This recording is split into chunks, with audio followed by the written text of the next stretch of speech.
을 만들 때 가늘게 꼰 배실과 청색, 자색, 홍색 실로 그룹을 정교하게 수놓은 10폭의 휘장을 만들지니 매 폭의 길이는 28규빗, 너비는 4규빗으로 각 폭의 장단을 같게 하고 그 휘장 5폭을 서로 연결하며 다른 5폭도 서로 연결하고 그 휘장을 이을 끝폭가에 청색고를 만들며 이어질 다른 끝폭가에도 그와 같이 하고 휘장 끝폭가에 고신계를 달며 다른 휘장 끝폭가에도 고신계를 달고 그 고들을 서로 마주보게 하고 금 갈고리 신계를 만들고 그 갈고리로 휘장을 연결하게 한 성막을 이룰지며 그 성막을 덮는 막 곧 휘장을 염소털로 만들되 11폭을 만들지며 각 폭의 길이는 30규빗 너비 4규빗으로 11폭의 길이를 갖게 하고 그 휘장 5폭을 서로 연결하며 또 6폭을 서로 연결하고 그 6폭 절반은 성막 전면에 접어들이우고 휘장을 이을 끝폭가에는 고신계를 달며 다른 이을 끝폭가에도 고신계를 달고 놋 갈고리 신계를 만들고 그 갈고리로 그 고를 꿰어 연결하게 하며 한 막이 되게 하고 그 막 곧 휘장이 그 나머지 반폭은 성막 뒤로 늘어뜨리고 막 곧 휘장의 길이에 남은 것은 이쪽 1규빗 저쪽 1규빗으로 성막 좌우 양쪽에 덮어 늘어뜨리고 붉은 물들인 순양 가죽으로 막의 덮개를 만들고 해달의 가죽으로 그 윗덮개를 만들지라. 아멘. 여기까지입니다. 오늘 성경의 주제는 4가지 덮개라는 주제를 가지고 말씀을 나눌 텐데요.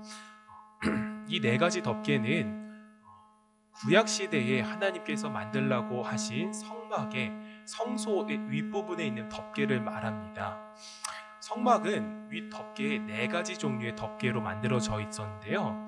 여기서 성경에 보는 것과 같이 앙장과 그리고 염소털로 만든 한 가지 덮개와 순양 가죽으로 만든 덮개와 해달 가죽으로 만든 덮개, 총 4가지 덮개가 있었어요. 그 4가지 덮개에 대해서 설명하고 같이 말씀을 나누려고 합니다.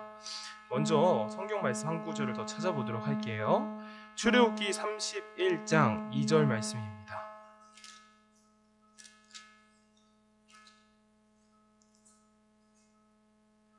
하나님께서는 이스라엘 백성들에게 성막을 만들라고 말하시는데요. 근데 성막을 만드는 기술자가 필요했습니다. 그래서 하나님께서 지명을 하시는 거예요. 기술자 한 명을. 그 기술자에 대해서 볼게요. 내가 유다 지파 홀의 손자여 우리의 아들인 부사레를 지명하여 부르고 하나님의 영을 그에게 충만하게 하여 지혜와 총명과 지식과 여러 가지 재주로 정교한 일을 연구하여 금과 은과 노수로 만들게 하며 보석을 깎아 물리며 여러 가지 기술로 나무를 새겨 만들게 하리라 라고 기록되어져 있거든요. 여기서 나오는 유다 지파 홀의 손자 바로 부사렐이라는 사람을 불러다가 성막을 만들게 하는 거예요. 그런데 여기서 중요한 포인트가 있습니다. 이 부사렐이라는 사람이 무슨 지파 사람이다라고 성경에 기록하고 있죠? 유다 지파 사람이라고 성경에 기록하고 있는 거예요. 성막은 하나님이 계신 성전이며 이스라엘 사람들이 죄를 속죄받는 장소가 바로 성전입니다. 그 성전을 만드는데 누굴 불러다 쓰는 거예요? 바로 유다 지파 사람 부살렐을 불러다 쓰는 거예요. 여기는 의미가 있는 겁니다. 아무나 불러 쓰는 게 아니라 야 저놈 손재주가 좋네, 부살렐이 손재주가 좋구나, 그래서 부르는 게 아니라 지명하여 부르는 거예요. 유다 지파 사람으로. 왜 유다 지파 사람을 불렀을까요? 그것은 너무 대답을 잘해주시는데요. 맞습니다. 유다 지파를 통해서 누가 나오기 때문이죠? 예수님이 나오기 때문이에요. 즉 이 말은 예수께서 뭘 만드신다라는 거예요. 예수께서 성전을 만드실 거라는 걸 상징하는 겁니다. 예수께서 우리의 죄를 속죄해 줄 그 장소를 만드실 것이라는 걸 상징하는 것이 바로 이 장면이라는 거예요. 그렇습니다. 이 교회를 만드시는 것은 예수님밖에 없는 거예요. 왜? 교회는 어떤 곳이죠? 바로 우리의 죄를 속죄함 받고 하나님과 대면할 수 있는 곳이 교회입니다. 그 역할을 하는 게 누구예요? 바로 부사렐, 유다 지파 사람 부사렐, 그의 자손 누구예요? 예수가 하는 거라는 겁니다. 예수. 그렇습니다. 저희가 여기에 모인 것은 예수님이 일하시기 때문에 저희가 여기에 모인 거예요. 예수님이 일하시고 예수님 만드시고 예수님이 지금도 사역하시기 때문에 저희가 속죄함 받고 저희가 이 성전에 모여 있는 거죠. 이걸 먼저 기억하고 이제 성막 덮개로 넘어가는 겁니다. 사실 이 말씀은 저희 아이들이랑 공부하는 것에 대해서 발제를 하고 약을 나온다다 준비했던 말씀이거든요. 성막에는 여러 가지 기물들과 장비들이 있습니다. 근데 오늘의 주제는 덮개를 하려고 해요. 덮개는 총 몇 가지 덮개가 있다라고 저희가 살펴보았죠? 총 4가지 덮개가 있다라고 살펴보았는데요. 한 가지 덮개에 대해서 보겠습니다. 멀리서 밖에서 덮개를 보았을 때 제일 첫 번째로 보이는 덮개가 무슨 덮개냐면 해달 가죽으로 된 덮개예요. 근데 킹 제임스 버전의 성경에서는 오소리 가죽이다라고 표현을 하거든요. 오소리 가죽, 해달 가죽이다라는 것을 기억을 하시고 보겠습니다. 본문 말씀 출애굽기 26장 14절 끝부분에 보면 이렇게 기록하고 있습니다. 붉은 물들인 순양 가죽으로 막의 덮개를 덮고 해달의 가죽으로 그 윗덮개를 만들지니라. 마지막 제일 첫 번째 보이는 게 무슨 가죽의 덮개다는 거죠? 해달의 가죽의 덮개라는 겁니다. 그런데 우리가 하나님이 계신 성전이라고 한다면 하나님이 계신 성전이니까 좋은 물건들, 좋은 화려한 것들, 좋은 재료들을 써서 만들어 드리고 싶잖아요. 근데 하나님은 부사례를 불러다가 이상한 재료를 쓰게 하는 겁니다. 참 아이러니하죠?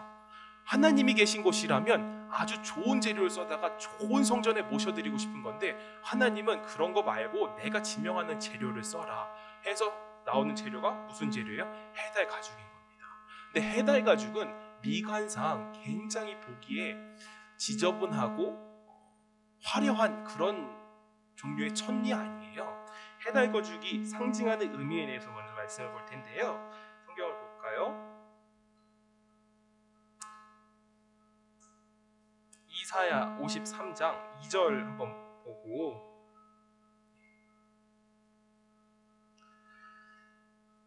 해달 가죽의 의미는 두 가지로 볼 수 있습니다. 첫 번째 의미는 무엇이냐?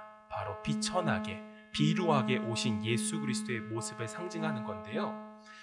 보겠습니다. 이사야서를. 그는 주 앞에 자라나기를 연한 순 같고 마른 땅에서 나온 뿌리와 같아서 고운 모양도 없고 풍채도 없은즉 우리 보기에 흠모할 만한 아름다운 것이 없도다. 해달 가죽의 모습이 어때요? 이와 같죠? 고운 모양도 없고 풍채도 없고 흠모할 아름다운 모습이 없는 거예요. 예수님이 해달 가죽처럼 비천하고 비루한 모습으로 오신 것을 상징하는 건데요. 여기에는 이게 이제 주석에서 많이 나오는 문구거든요. 하지만 이것보다 더 중요한 의미가 하나 더 있는 거예요. 해달 가죽에는. 이 해달 가죽의 의미는 무엇일까요? 해달은 무엇을 막습니까? 무엇을 막죠? 그렇죠. 비를 막습니다. 해달은 가죽에 뭐가 있어요? 방수 기능이 있는 거예요. 방수.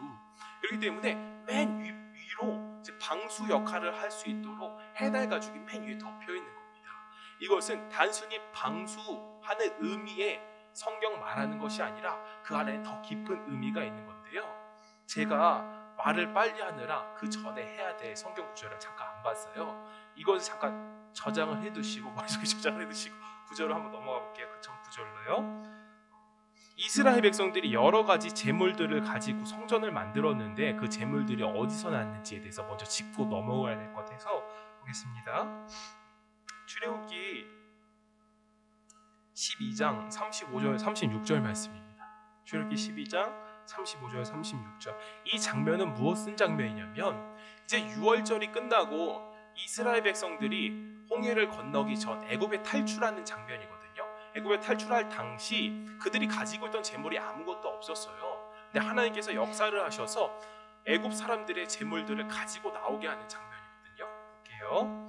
이스라엘 자손이 모세의 말대로 하여 애굽 사람에게 은금 패물과 의복을 구하매 여호와께서 애굽 사람들에게 이스라엘 백성에게 은혜를 입게 하사 그들이 구하는 대로 주게 하심으로 그들이 애굽 사람의 물품을 취하였더라.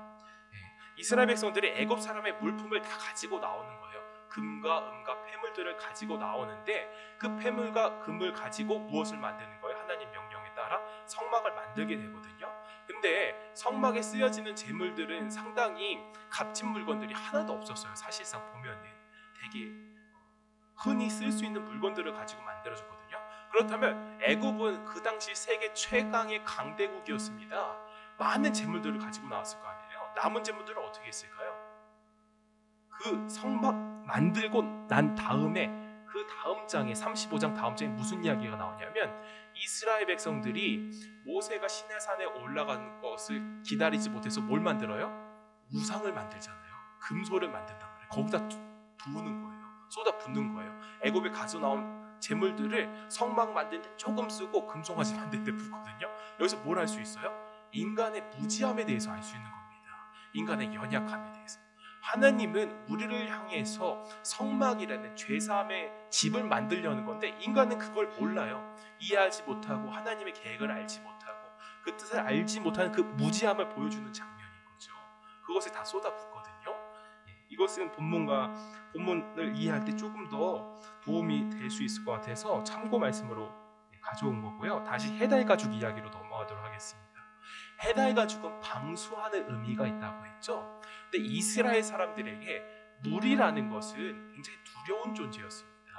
왜 두려웠을까요? 무슨 사건의 계기를 통해서 물이라는 것이 싫어졌을까요? 바로 노아의 방주 사건 때문입니다. 노아의 방주 사건으로 인해서 모든 사람들이 이 세상 모든 사람들이 물에 침수당하여 죽음을 당하게 되죠. 그렇기 때문에 이스라엘 사람들은 물이 무서운 겁니다. 물이 두려운 거예요. 근데 해달 가죽은 그 물을 어떻게 준다고요? 막아준다라는 겁니다. 그렇다면 이 해달 가죽과 예수님과 연관해서 우리 물에 대해서 이야기를 해나가야겠죠. 보겠습니다. 마가복음 4장 35절 말씀을 볼까요? 성경 속에서는 물 이야기가 굉장히 많이 나오는데요. 그 부분에 한 가지를 보겠습니다. 먼저 그날 저물 때에 제자들에게 이르시되 우리가 저편으로 건너가자 하시니 그들이 무리를 떠나 예수를 배에 계신 그대로 모시고 가매 다른 배들도 함께 가더니 큰 광풍이 일어나며 물결이 배에 부딪혀 들어와 배에 가득하게 되었더라.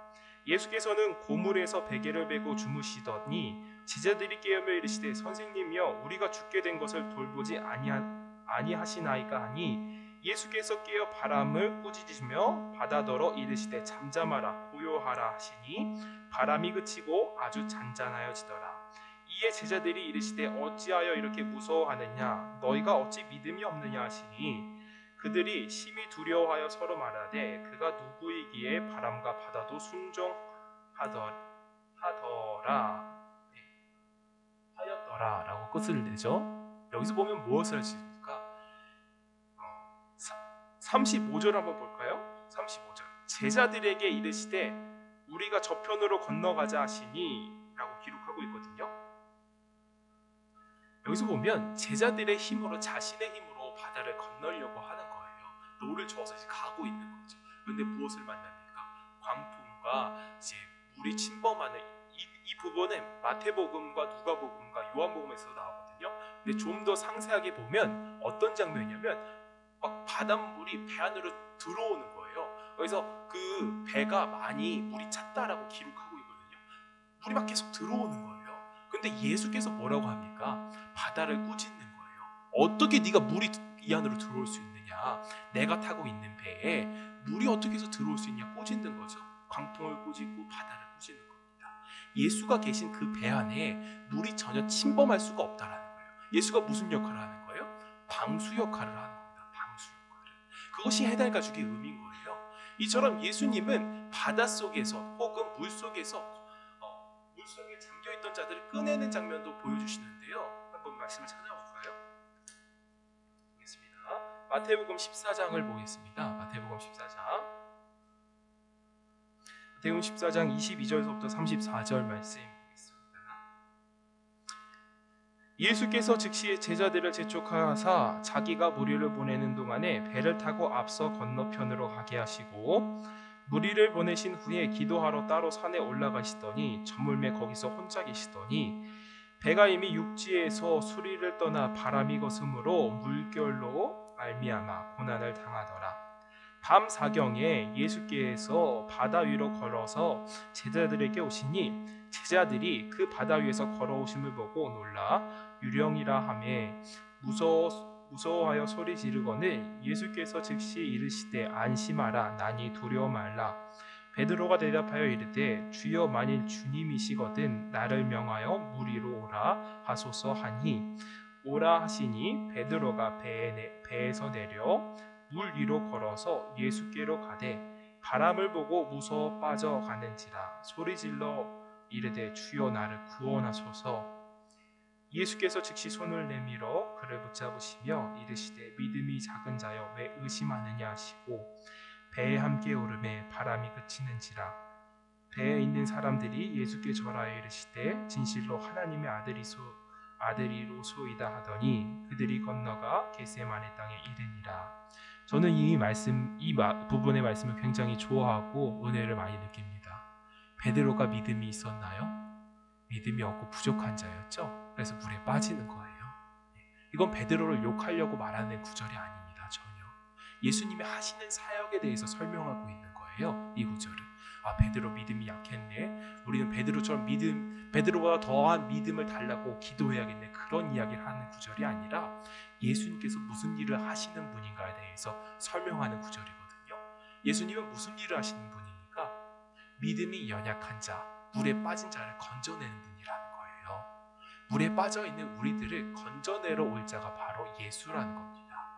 그 역할, 방수 역할을 하는 분이 바로 예수인 거예요. 물이 침범하지 못하도록 막아주시는 분이 예수인 거예요. 그것이 해달가죽의 의미입니다. 성막 맨 위에 뭐가 덮여있다고요? 해달가죽으로 덮여있는 거예요. 교회는 해달가죽으로 덮여있는 겁니다. 예수 그리스도로 덮여져 있는 거예요. 물이 침범하지 못하도록 이 우리 교회가 배라고 친다면 물에 잠기지 못하도록 예수께서 방수 역할을 단단히 하고 계신 겁니다. 근데 이 부분과 우리는 노아 방주 이야기로 들어가면 어떤 것을 알 수 있을까요? 노아 방주를 만들 때 바깥에다가 무엇을 발랐습니까? 역청을 바르죠. 역청을 모두 바르는 겁니다. 왜? 무엇을 막기 위해서? 물이 침범하는 것을 막기 위해서 역청을 바르는데요. 그 역청은 신약 성경에 넘어와서 무엇을 의미합니까? 예수 그리스도의 피를 상징하는 겁니다. 그렇죠. 예수님만이 우리로 하여금 침몰하지 않게 하시고 바다에 빠진 자를 건지시는 분이라는 겁니다. 그것이 바로 해달가죽의 의미인 거죠. 우린 이미 해달가죽에 덮여져 있는 겁니다. 남들이 보았을 때는 우리 교회가 초라해 보일지 몰라요. 세상 사람들이 볼 때는 교회 다니는 게 이상해 보일지 모릅니다. 왜? 해달가죽을 덮고 있으니까. 밖에서 보면 성막이 어때 보여요?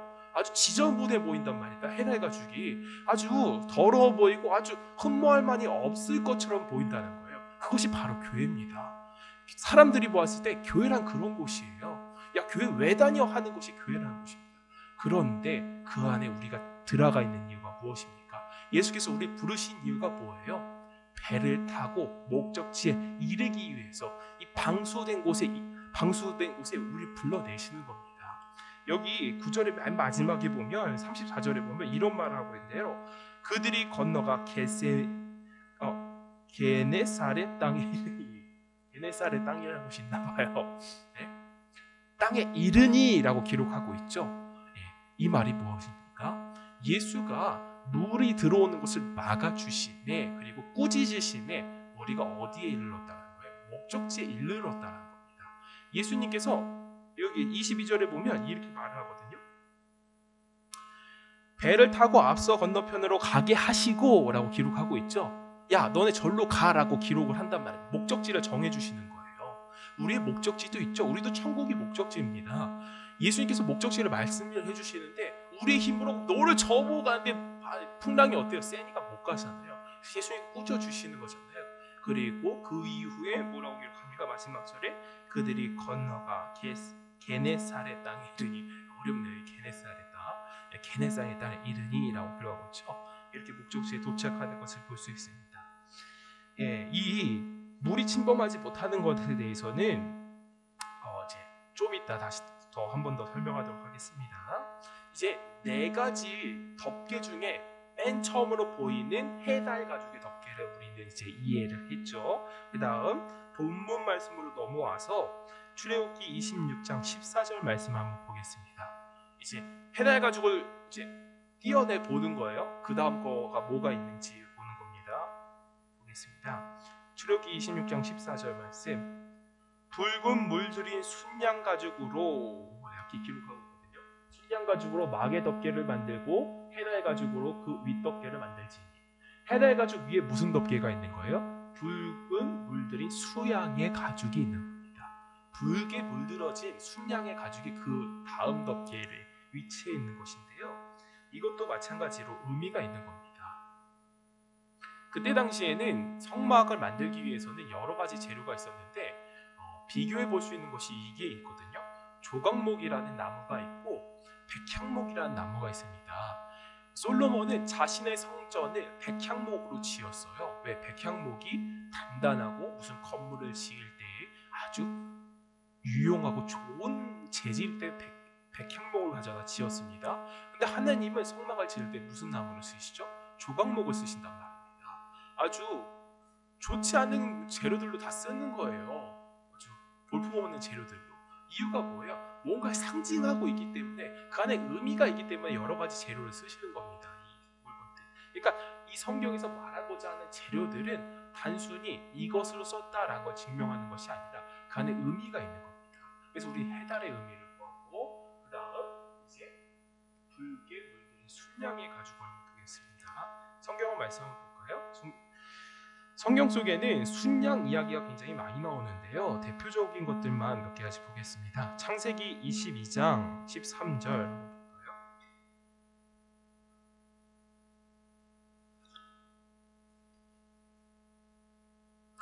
아브라함이 눈을 들어 살펴본즉 한 순양이 뒤에 있는데 뿔이 숫뿔에 걸려 있는지라.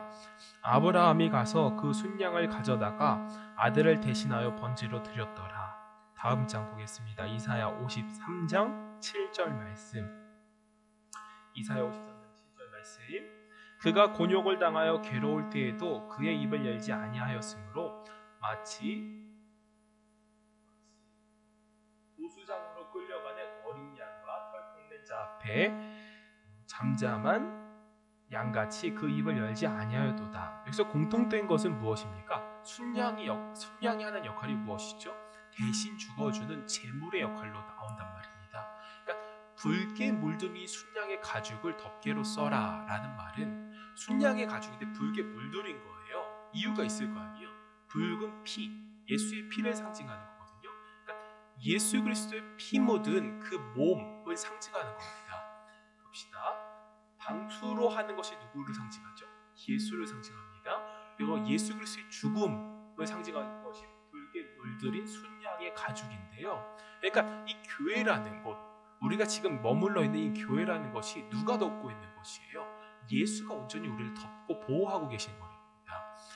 단편적인 예로 보겠습니다. 단편적인 예로 초가집을 상상을 해볼게요. 초가집을 안에 우리가 모두 모여 있는데 비가 내리면 누가 대신 맞아줘요? 지붕이 맞아주죠? 그런 거예요. 비가 내린다고 칠게요. 지붕이 대신 맞아주는 거예요.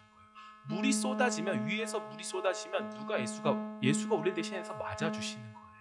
그러니 예수가 우리를 위해서 심판을 받아주시니 물은 심판을 상징하고 세례를 상징하죠. 예수가 우리를 위해서 심판을 받으시니 뭐가 흘러요? 피가 흐르죠. 그러니까 그 다음 덮개가 피인 거예요. 붉게 물들인 순양의 의미. 예수 그리스도께서 물심판, 물이라는 것은 이스라엘 백성들에게 심판을 상징하거든요. 세례라는 것도 쪼개지다라는 의미잖아요. 내가 죽고 살아난다는 것이 세례한 것처럼 심판을 상징하는 것인데 예수 그리스도가 심판을 받으심으로 그 안에 피가 흐르는 겁니다. 피 흐르는 그 가죽의 덮개가 이 교회를 덮는 거예요. 그러니까 우리가 말씀을 배워나가고 알아나갈 때에 이 교회라는 것이 단순히 모여있는 것이 아니라 예수 그리스도의 피 흘린 값으로 사신 것이다 라고 성경에 기록하는 것처럼 예수 그리스도의 피가 우리로 하여금 보호하게 하시고 죄를 씻어내리게 하시고 만들어 가신다는 거 알 수 있겠죠? 네. 그리고 세 번째를 한번 보겠습니다. 본문 말씀 다시 넘어가서 출애굽기 26장 7절 말씀을 볼까요? 출애굽기 26장 7절 보겠습니다. 그 성막 덮는 막 곧 휘장을 염소털로 만들되 11폭을 만들지며 라고 기록하고 있는데요. 그러니까 밖에서 첫 번째 보이는 게 해달가죽, 그리고 붉은 수양, 그 다음 보이는 것이 바로 염소털인데요. 아주 더러운 걸 하나님께서 쓰셨죠. 예, 지저분한 거를 하나님께서 성막을 만드는 재료로 쓰셨단 말입니다. 여러분, 동물원에만 가도 염소가 어때요? 아주 지저분하고 염소털이라고 생각하면 어떤 것 같아요? 한번 상상을 해볼게요. 여러분, 우리 성도님들이나 우리 권사님들이나 우리 지사님들 모두 다 겨울 되면은 여성분들이 원하는 털이 무슨 털이에요? 핑크털, 뭐 좋은 털을 원하시잖아요. 근데 그 털 안 입고 밖에 염소털 입고 나가셨다고 생각해보세요. 사람들이 뭐라고 생각하겠어요? 아, 저거 미친 사람 아니야, 이렇게 생각할 거예요. 염소털은 아주 빳빳하고 지저분하고 형편없는, 볼품없는 털이니까요. 그렇죠? 근데 하나님께서 염소털을 여기다 붙이라는 거예요. 성막에다가, 하나님 계신 성전에다가 지저분하게. 맞죠? 여기에도 의미가 있는 겁니다. 염소털을 붙이는 의미가. 그 염소털에 대해서 의미를 보기 위해서 성경을 찾아볼까요? 저 염소털 이거 상상을 하면 너무 웃긴 것 같아요. 왜 하나님께서 염소털을 쓰라고 했을까? 창세기 27장 있습니다. 창세기 27장. 이 염소털 생각하면 이 사건을 꼭 기억을 하셔야 돼요. 바로 야곱과 에서의 사건을 기억을 하셔야 되는 겁니다. 그렇게 이 사건으로 인해서 염소털이 성막까지 오게 되는 건데요. 볼게요. 9절부터 한번 보겠습니다.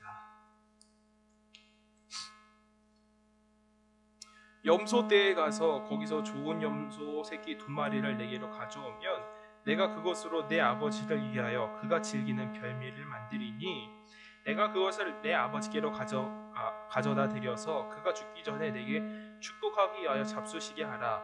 야곱이 그 어머니 리브가에게 이르되 내 형 에서는 털이 많은 사람이요 나는 매끈매끈한 사람인즉 아버지께서 나를 만지실진데 내가 아버지의 눈에 속이는 자로 보일지라. 보금고사하고 저주를 받을까 한나이다. 어머니가 그에게 이르되 내 아들아 너의 저주는 내게 돌리리니 내 말만 따르고 가서 가져오라. 그가 가서 끌어다가 어머니에게 가져왔더니 그의 어머니가 그의 아버지의 즐기는 별미를 만들었더라. 리브가가 집안 자기에게 있는 그 맏아들 에서의 좋은 의복을 가져다가 그 작은 아들 야곱에게 입히고 또 염소 새끼의 가죽을 그의 손과 목에 매끈매끈한 곳에 입히고 자기가 만든 별미와 떡을 자기 아들의 야곱 손에 주니 야곱이 아버지에게 나아가 내 아버지하고 부르니 이르되 내가 여기 있노라. 내 아들아 내가 누구냐. 여기까지 오겠습니다. 여기서 보면 이 본문 안에서도 굉장히 많은 비밀들이 숨어 있지만 먼저는 본문을 이해할 수 있는 부분만 끄집어내서 보겠습니다. 16절에 보면 내 염소 새끼 가죽을 그의 손과 목에 매끈매끈한 곳에 입히고, 여기서 에서는 무슨 역할입니까? 장자 역할입니다. 장자 역할. 아버지께 나아가려면 장자의 모습으로 가야 되는데 내 모습을 보니까 장자의 모습이 없는 거예요. 그렇죠? 우리도 마찬가지입니다. 우리가 하나님께 나아가려면 장자이신 예수님의 모습으로 우리가 나아가야 되거든요. 근데 우리의 모습을 보면 예수님의 모습이 있어요? 없죠. 전혀 없습니다. 우리의 모습은 예수님의 모습이. 그런데 어머니가 비밀을 알려주는 거예요. 내가 너를 위해서 준비하겠다. 너를 위해서 형이 입던 옷도 준비해 줄 테고 별미도 준비해 줄 테고 그리고 염소털도 준비해 줄게. 이 어머니는 예수 그리스도의 헌신을 상징하거든요. 그리고 여기서 참 은혜스러운 장면 문구가 있는데 뭐라 그러죠? 엄마가 뭐라 그래요?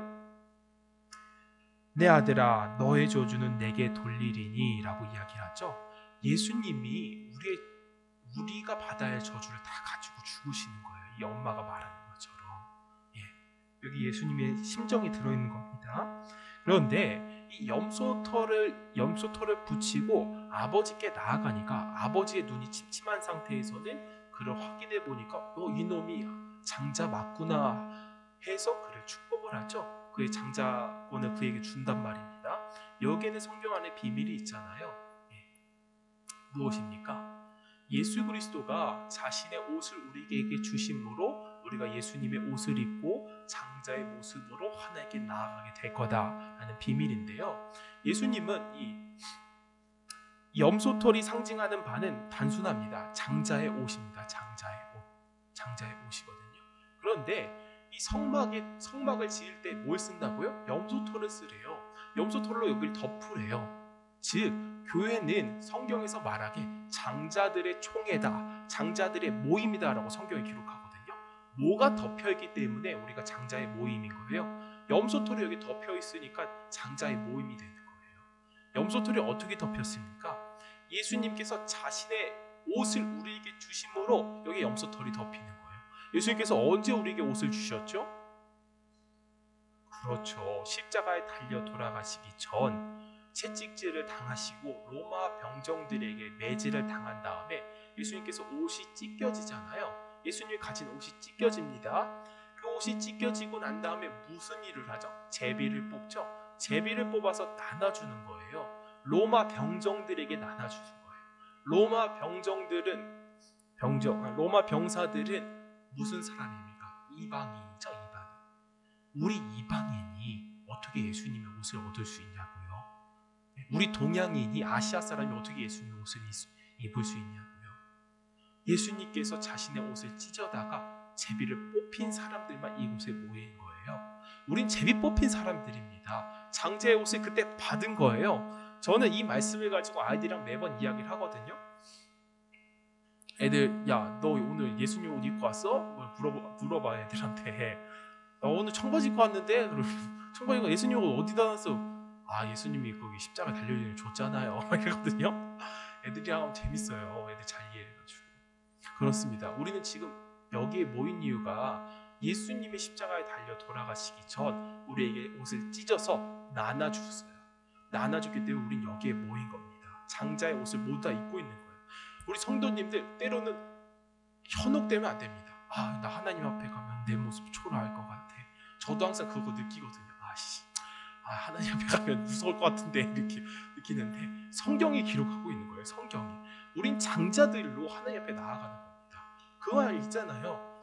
탕자가 죄인으로 살아가다 아버지께 나아가, 주님, 아버지, 저 이제 종으로 살겠습니다. 죄인 이제 저 부려먹으세요 하는데 아버지가 뭐예요? 아버지가 축제를 열잖아요. 그 옷 벗기잖아요. 네가 있는 옷 벗어라. 가장 좋은 옷을 입혀주겠다. 예수 옷 입히는 겁니다. 맞죠? 우리 장자 옷 입고 있는 건데 여기서 받쳐줄 만한 구절이 무엇이 있을까요? 한번 볼게요. 히브리서 12장 23절 말씀 보겠습니다. 히브리서 12장 23절 보겠습니다. 하늘에 기록된 장자들의 모임과 교회와 만민의 심판자이신 하나님 및 온전하게 된 의인의 영들과, 여기서 보니까 앞구절에 중요한 문구가 나오죠. 장자들의 모임과 라고 기록한단 말입니다. 하늘에서, 천국에서 우리는 모일 때 모두 장자들의 모임을 가진다라는 거예요. 왜 장자가 된 거죠? 우리 사실상 차자고 숫자로 세면 몇백째 아들 막 이렇게 해도 모자랄 판인데 우리 장자래요. 예수님의 옷을 줬기 때문에 우리 장자 된 거죠. 그러니까 여기에 모인 이 모임 자체가 장자들의 모임이라는 걸 기억을 해주셔야 됩니다. 지금 벌써 3가지 덮개를 나누었습니다. 해달 가죽, 방수해주는 해달 가죽, 붉게 물들인 순양 가죽, 그리고 염소털 가죽. 염소털 아주 지저분한 그거 염소털 했는데 여기서 염소털 이거 기억하시고 가셔야죠. 장자의 옷이다, 염소털. 그리고 마지막 세마포 앙장이 남았습니다.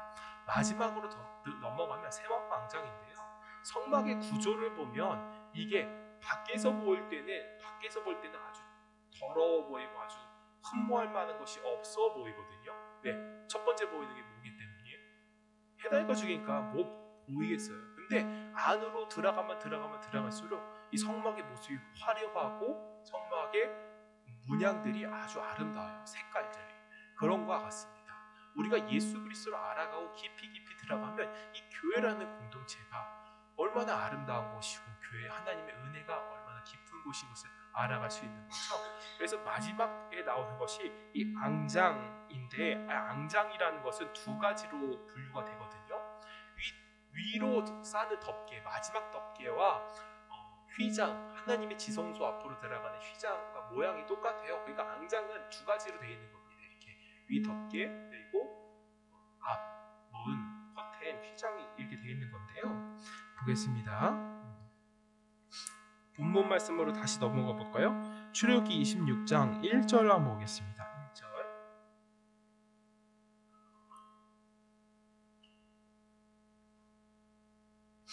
너는 성막을 만들 때 가늘게 꼰 배실과 청색, 자색, 홍색 실로 그룹을 정교하게 수놓은 10폭의 휘장을 만들지니 라고 기록합니다. 여기서 보니까 청색, 자색, 홍색, 그리고 가늘게 꼰 배실 이렇게 나와 있거든요. 쉽게 말해 색깔로 구분을 하면 흰색, 그리고 청색, 홍색, 자색 이게 네 가지 색이 있는 거예요. 이 앙장이라는 곳에는. 그러면 이 색깔부터 먼저 봐야겠죠. 무슨 의미를 하고 있는지. 흰색은 당연히 저희 성도님들 아시다시피 순결하신 죄 없으신 예수님의 모습을 상징을 하거든요. 보겠습니다. 히브리서 7장 26절엔 예수님이 정결한 분이시고 더러움이 없으신 분이라는 걸 증거하고 있는데요. 이러한 대제사장들은 우리에게 합당하니 거룩하고 악이 없고 더러움이 없고 죄인에게서 떠나 계시고 하늘보다 높이 되신 이라 라고 되어 있죠. 예수님을 상징하는 색깔은 흰색입니다. 여러 가지 색 중에서 한 가지 흰색인데요. 죄 없으신 모습으로 나와요. 근데 이 앙장의 위치가 굉장히 중요한 것이 무엇이냐면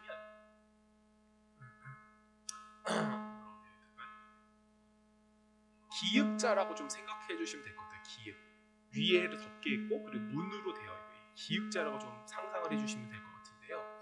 이 앙장이 어디로 나아가는 길에 있는 거냐? 바로 하나님께 나아가는 길에 덮고 있는 거예요. 마지막. 즉 하나님께 나아가는 길에 누가 우리랑 함께 동행한다라는 거예요. 예수님이 우리랑 동행한다는 뜻이거든요. 앙장의 마지막 덮개는 하나님께로 가까이 나아갈 때 우리 무섭잖아요. 우리 혼자 가면 귀신의 집 혼자 들어가면 무섭잖아요. 그런 것처럼 하나님께로 나아갈 때에 우리와 함께 동행하시는 분이 바로 하나님, 예수님이다라는 것을 증명해 주는 게 앙장인데 예수님이 얼마나 친절한지 몰라요. 여러분 우리가 멋진 드라마 같은 데 보면 에스코트 해주잖아요. 문도 열어주고 막 앉을 자리도 마련해 주잖아요. 멋있는 매너 좋은 남자. 그것처럼 예수님이 하나님께 나아가는 길이 문도 열어주시는 겁니다. 동행도 해주시고 문도 열어주시고 만나게 해주시고 아주 좋은 분이죠. 저희들이 할 건 없는 거예요. 그렇기 때문에 부살레를 증명하는 겁니다. 부살레를 누구 지파예요? 유다 지파죠. 예수께서 이 성전을 만드시고 혼자 다 하신다는 걸 증명하는 것이 바로 부살레를 만들었다는 것인데 있습니다. 양장을 기역자라고 상상해 주시고 흰색을 보았죠. 여기 앙장에는 청색도 들어있는데요. 청색은 하늘을 상징합니다. 요한복음 3장 13절 보겠습니다. 요한복음 3장 13절 하늘에서 내려온 자 곧 인자 외에는 하늘에 올라갈 자가 없느니라. 하늘에서 오신 예수 그리스도를 상징하는 색은 청색입니다. 홍색을 보겠습니다. 홍색은 베드로전서 1장 18절 너희가 알거니와 너희 조상이 물려준 헛된 행실에서 대속함을 받은 것을 은이나 금같이 없어질 것으로 한 것 아니요. 예. 그리고 구절 보겠습니다. 19절 오직 흠없고 점없는 어린 양 같은 그리스도의 보배로운 피로 된 것이라. 그리고 자색을 한번 보겠습니다. 흰색 순결하고 죄 없으신 예수, 그리고 청색 하늘에서 오신 하나님 예수님, 홍색 피 흘리실 예수님, 자색 왕을 상징하는 예수님 한번 보겠습니다. 마가복음 15장 20절 희롱을 다한 후에 자색 옷을 벗기고 도로 그 옷을 입히고 십자가의 못 박으러 끌려 나가니라. 예수님께서 마지막에 자색 옷 입으셨죠? 자색 옷은 그 당시에 왕들이 입는 옷이었는데 예수님은 유대인의 왕이다 하고 놀리면서 그 옷을 입히잖아요. 그러니까 이것을 조합을 해보는 거예요. 그러니까 예수님이 하나님께 나아가는데 에스코트를 해주시는데 어떤 모습으로 다 인도하신 거예요? 그게요. 하늘에서 내려오셔서 죄 없으신 분이 피 흘려주시고 우리를 왕께로 인도하는 분인 거예요. 의미를 색깔을 다 조합을 해보면 그런 의미인 거죠. 그렇습니다. 예수님은 하나님께로 나아가는 길에 우리를 인도하시기 위해서 죽으시고 왕의 자리를 포기하시고 희생을 당하셨습니다. 총 4가지 덮개를 이야기를 하는데 잠시 정리하겠습니다. 여기서 보고 정리를 할게요. 우리가 밖에서 봤을 때 첫 번째 보이는 것이 해달 가죽이었다. 해달 가죽은 우리들에게 방수하는 역할을 한다. 물이 침범하지 못하게 한다. 물은 무엇이다? 물은 심판을 상징한다. 그 심판을 누가 맞아주셨다? 대신 예수께서 맞아주심으로 우리는 이 교회 해달가죽 덮여있으면 우리는 안전하다. 그 다음 덮개가 무엇이죠? 붉게 물들인 순양, 심판을 받으심으로 예수님께서 피 흘려주셨고 예수님의 피가 이 안에 머물러 있으므로 우리는 안전하고 하나님께 나아갈 자격이 된 거죠. 죄를 씻었기 때문에. 그 다음 무엇이 있었습니까? 염소털이 있었죠. 염소털은 바로 우리들에게 장자의 권리를 상징하는 겁니다. 예수님께서 장자의 옷을 우리들에게 건네주심으로 우리가 모인 이것은 장자들의 모임이요 장자들의 총회가 된 것이죠. 그리고 마지막 앙장이 있는데요. 앙장과 휘장이 있는데요. 예수님이 하나님께로 나아가는 길에 우리를 인도해 주시는 겁니다. 에스코트해 주시는 것이다. 그래서 이 4가지 덮개는 이 교회를 덮고 있는 이 4가지 덮개는 오직 예수 그리스도만을 상징하고 예수 그리스도의 하신 일만을 드러내는 것이다 라는 것을 기억해 주시기 바랍니다. 여기까지 하고요. 다음 테마로 넘어가겠습니다. 제가 사실은 설교를 2편 준비했어요. 맨날 30분짜리 설교를 끝났네요. 시간이 보니까 네 마무리하겠습니다. 이거 아까 있잖아요. 방수 이야기 하면서 추가로 할 거에 대해서 좀 같이 준비해 온 거거든요. 다음번에 할까요? 이게 되게 짧아요. 사실상 짧아요. 되게 준비한 게 짧은 건데요. 한번 볼게요. 출애굽기 14장 한번 보겠습니다. 출애굽기 14장. 홍해를 어떻게 건넜는가에 대해서 좀 이야기를 나누고 싶어서 준비한 건데요. 홍해를 우리가 어떻게 건넜는가? 저는 이 구절을 읽다가 좀 의심이 드는 거예요. 성경을 읽다가 보니까 홍해를 건너는 장면을 성경의 기록이 되게 자세하게 설명을 했거든요. 그래서 여기서 말하고자 하는 의미가 뭘까에 대해서 좀 궁금하더라고요. 한번 보겠습니다. 출애굽기 14장 13절부터 30절인데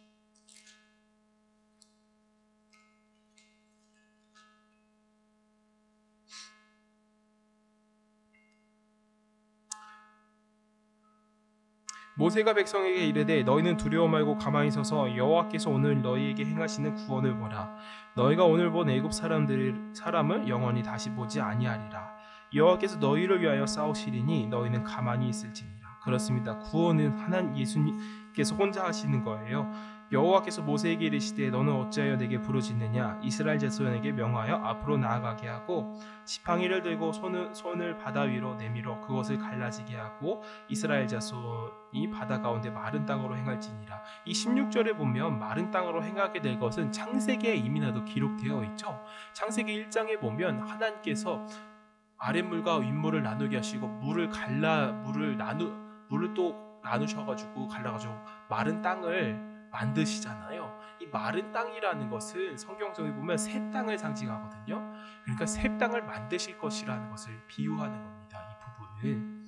그러니까 우리가 홍해를 건너고 새 땅에 들어갈 건데요. 이 부분과 창세기 맨 앞으로 1장으로 가보면 뭔 이야기가 나오냐면 하나님의 영은 수면 위에 운행하시느니라 라고 성경이 기록하고 있거든요. 이 수면을 무엇으로 보시는 게 옳으시냐면 요한계시록에 보면 유리바다라는 것이 나옵니다.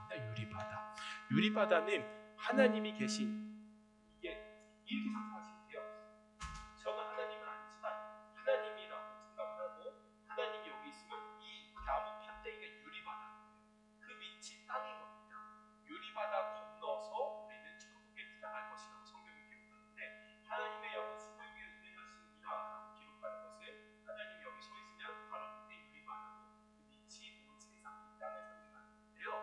그런데 이 홍해를 건너고 난 다음에 미리암과 모세와 이스라엘 백성이 찬양을 하거든요. 근데 요한계시록에 똑같이 유리바다 건너서 모세가 부르던 노래, 미리암이 부르던 노래 부를 것이다 라고 이야기를 해요. 즉 이 말이 무엇이냐면 우리는 구약 성경에 나오는 것 같이 홍해를 건너서 참양을 부르고 하나님께 영광을 돌리듯이 우리는 이날 끝날 때에 유리바다를 건너서 하나님께 나아가게 되는 건데, 여기에 보면 홍해를 건너는 그 길목에 막고 있는 것이 있습니다. 막고 있는 거. 그냥 이스라엘 백성들은 그냥 걸어가잖아요. 근데 애굽 병사들을 막고 있는 게 있어요. 그 세 가지에 대해서 이야기를 하려고 좀 말을 길게 한 건데요. 성경 기록에 보면 우린 사실상 애굽 병사 같은 사람들이지 않습니까? 우린 이방인이고 하나님을 몰랐던 사람이에요. 애굽 병사들은 무엇 때문에 못 나가는 겁니다. 홍해 바다를 못 건너는 거예요. 근데 성경에 기록하게 뭐라고 이야기하냐? 흑암이 막고 불길이 막고 그리고 구름이 막았다라고 성경에 기록하거든요. 그러면 이방인인 우리, 애굽 병사 같은 우리는 그 세 가지를 어떻게 뚫고 나아갔나 그래서 설명을 할까 하고 설교를 준비했던 것인데, 말을 제가 좀 빨리 하고 빨리 끝낼게요. 첫 번째, 구름을 지나갔다라고 이야기하죠. 구름이 막아서 애굽 병사를 막았어요. 구름은 성경에 여기 이 출애굽기 14장 이 부분에서는 무엇을 상징하냐면 볼게요.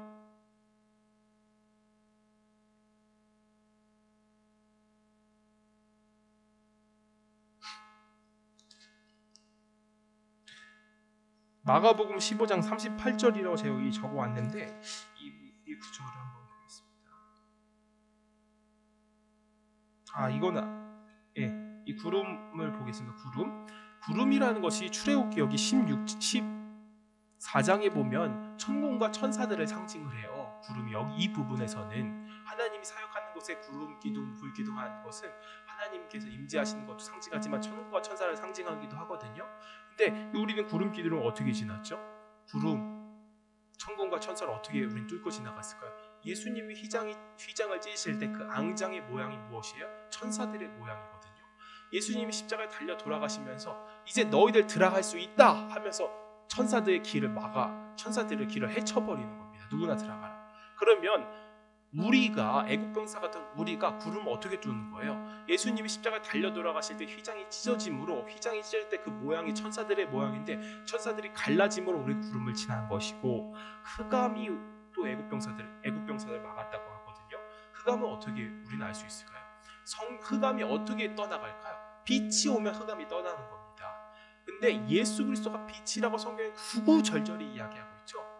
애굽 병사 같은 우리가 저 땅으로 가게 된 것, 이방인인 우리가 하나님의 백성이 되어서 약속의 땅 천국으로 가게 된 것은 예수님께서 흑암을 물리쳐 주셨기 때문에 우리는 가게 된 거고, 불이 또 막았다 그러잖아요. 불은 이 다니엘서에 대해서 좀 이야기하고 싶습니다. 이 부분이 너무 은혜스럽기 때문에. 다니엘과 세 친구가 있었는데 그 세 친구가 왕을 섬겨라 그랬는데 안 섬기잖아요. 그럼 풀무불에 들어갈 거다. 풀무불 7배나 뜨겁게 할 거다. 그래도 난 하나님을 섬기겠다 하는데 풀무불에 들어가죠. 풀무불에 들어갔는데 3명이 들어갔는데 거기 몇 명이 보이죠? 4명이 보이죠? 그 4명, 한 명, 나 플러스 한 명은 누구를 이야기합니까? 예수를 상징하거든요. 나 대신 나와 함께 들어간, 나 대신 불심판 받은 예수, 그분을 상징하거든요. 그렇기 때문에 3명이 안전한 거죠. 4명이 보인다는 거예요. 풀무불에 3명이 안전한 이유가 무엇입니까? 한 명이 대신 심판받았기 때문인 거예요. 예수가 우리를 위해서 심판받으셨기 때문에 3명이 불을 지나가는 겁니다. 그렇죠? 그렇습니다. 애굽 병사 같은 우리가 하나님의 약속의 땅에 들어갈 수 있는 방법은 단 한 가지밖에 없어요. 주님께서 우리를 위해서 희생하신 것을 기억하심으로 나도 하나님 땅에 이미 이루겠다라는 것을 기억해 주시기를 바랍니다. 찬양하고 마치도록 할게요.